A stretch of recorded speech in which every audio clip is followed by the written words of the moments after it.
E aí galera, tudo tranquilo com vocês? Esse é o aplicativo Efeitos Sonoros, né? Então eu baixei aqui para mostrar para vocês, né, os efeitos sonoros. O bom é se tu for usar em algum vídeo, né? Então tem todas essas opções aqui. Então eu vou botar uma por uma para vocês verem. Cavalo 2, Cachorro 1, Goblin, Tapa, Fã de futebol,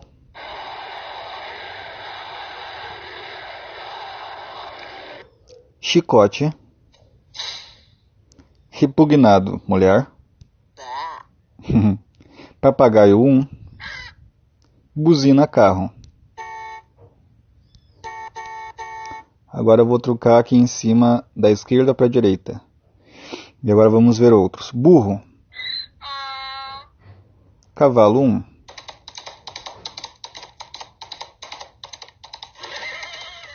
Cavalo 2, Ovelha, Porco, Vaca, Gato, Cachorro 1, Cachorro 2, Sapo, Golfinho, Camelo, Elefante, Gorila, Lobo,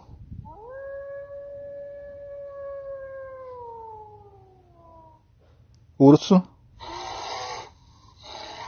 Foca, Galinha, Galo,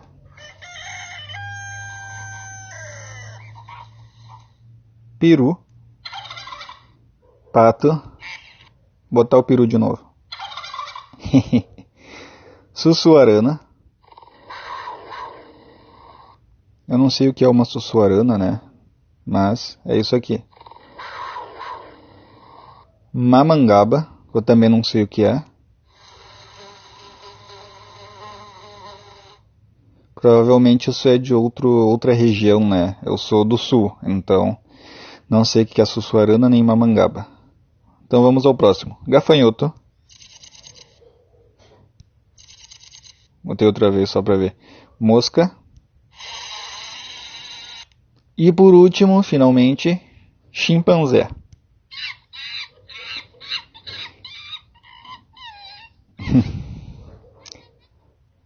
Bom, então é isso aí, galera. Baixei aqui só para mostrar para vocês, né, um teste de aplicativo. Achei bem legalzinho até, como eu falei, é bom para se precisar usar em vídeos ou algo do tipo e tal. Daí sabe onde tem, nesse aplicativo aqui. Então é isso, falou galera e até o próximo. Fiquem com o barulho do chimpanzé e nos vemos no próximo vídeo.